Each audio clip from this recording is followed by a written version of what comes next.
Po zniknięciu Anny świat Lidii nie rozsypał się od razu.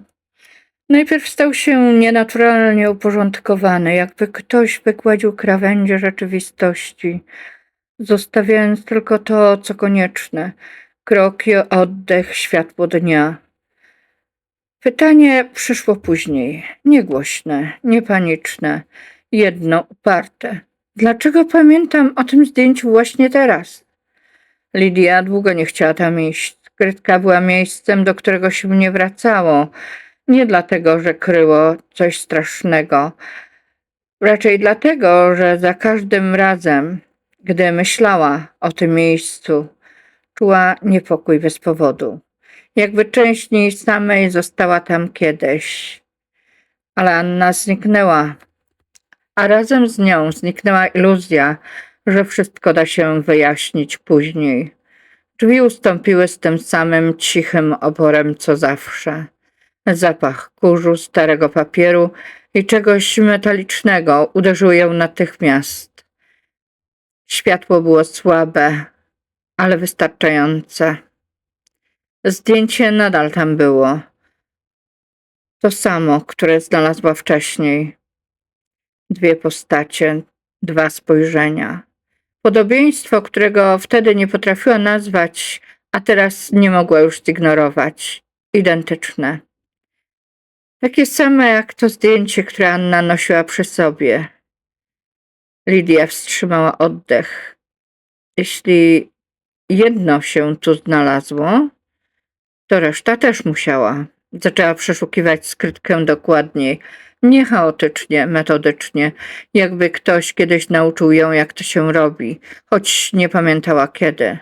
Za drewnianą listwą, którą wcześniej uznała za część konstrukcji, znalazła wąską wnękę, w niej rulony papieru przewiązane cienkim sznurkiem. Stare, ale nie kruche. Ktoś o nie dbał.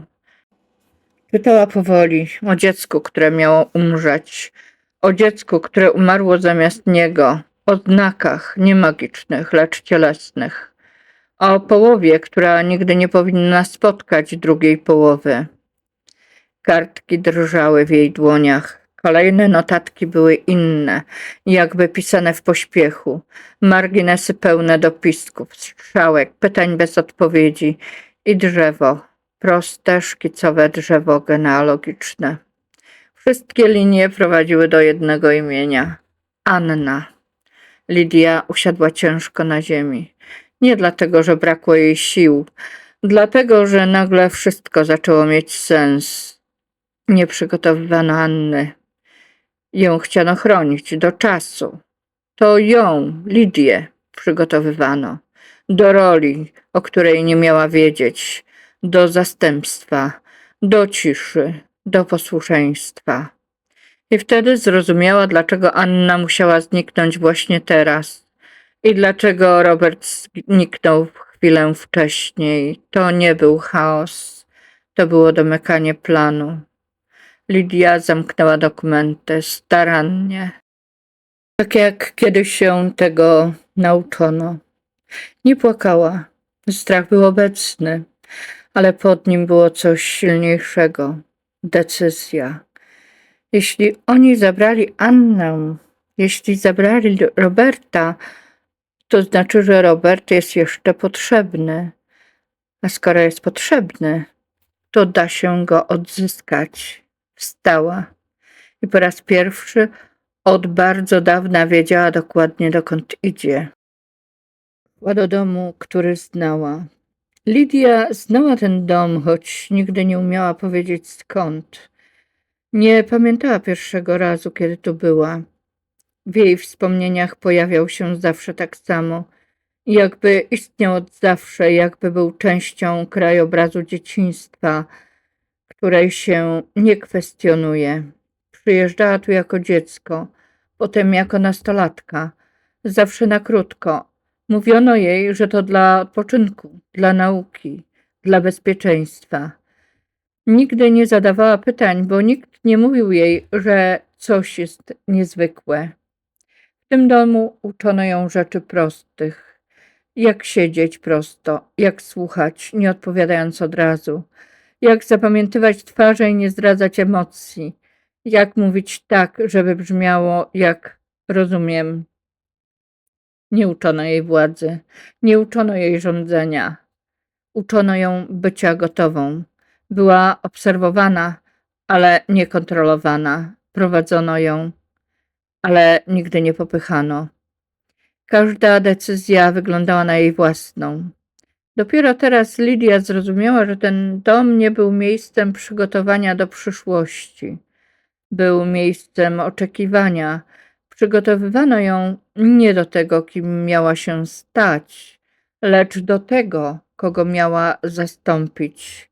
I właśnie dlatego nigdy nie powiedziano jej prawdy, bo prawda mogłaby obudzić wybór, a wybór był ostatnią rzeczą, na jaką plan mógł sobie pozwolić. Lidia zeszła z drogi i usiadła na kamieniu, całkowicie ukryta wśród drzew. Dom był blisko.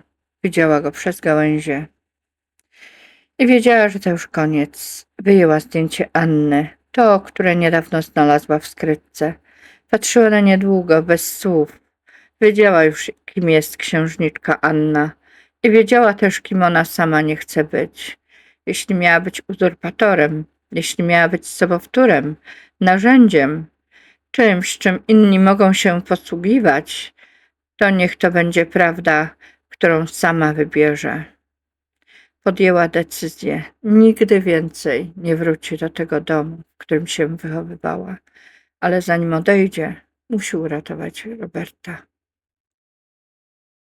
I właśnie dlatego ruszyła szybkim krokiem, bez wahania, w stronę miejsca, o którego istnieniu nie wiedział prawie nikt.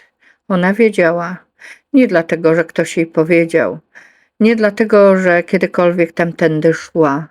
Odkryła je przypadkowo, jako dziecko. Był czas, że zostawiano ją tam samą, nie na długo, kilkanaście minut, czasem pół godziny. Mówiono, że to bezpieczne miejsce, że nic jej się nie stanie i rzeczywiście nic się nie działo. Nikt nie krzyczał, nikt nie przychodził. To była stara kaplica, a może tylko budynek, który kiedyś nią był. Kamienne ściany, chłód nawet w lecie, zapach wilgoci i kurzu. Dla dorosłych puste miejsce, dla dziecka królestwo. Lidia lubiła tam siadać na podłodze, układała kamyki, liczyła pęknięcia w ścianach, przesuwała palcem po wzorach na posadzce. Czasami bawiła się skrawkiem materiału, który znalazła kiedyś w kącie. Nikt jej nie pilnował, nikt nie zaglądał. I któregoś dnia zupełnie przypadkiem poczuła coś pod palcami. Dywanik był stary, ciężki, trochę za duży jak na to miejsce. Kiedy go odsunęła, zobaczyła niewielkie wypuklenie. Metalowy uchwyt, niemal zrośnięty z kamieniem. Nie wyglądał jak coś ważnego, raczej jak coś zapomnianego. Pociągnęła. Klapa nie otworzyła się od razu. Jakby sprawdzała, czy naprawdę warto. Potem ustąpiła. Pod spodem była ciemność i schody. Lidia nie zeszła wtedy na dół. Zamknęła klapę. Przykryła ją dywanem dokładnie tak, jak było wcześniej. Wyszła z kaplicy i nigdy nikomu o tym nie powiedziała. Dopiero po latach zrozumiała, dlaczego nikt jej tam nie pilnował, bo to miejsce miało nie istnieć. Lidia przypomniała sobie, skąd wiedziała o Robercie. Nikt nigdy nie dostarczał jej listów. Nie było takiej potrzeby. Jeśli coś miało do niej trafić, docierało inną drogą, zawsze przez kogoś. Ten list był inny. Leżał tam jakby zostawiony przez pomyłkę. Jakby ktoś zapomniał, że ona nie powinna go zobaczyć. Wiedziała, że jej opiekunowie nie mieli o nim pojęcia.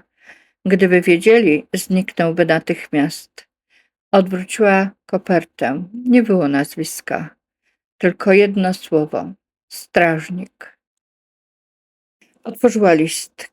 Treść była krótka, rzeczowa, bez emocji. Świadek Robert. Termin kilka dni.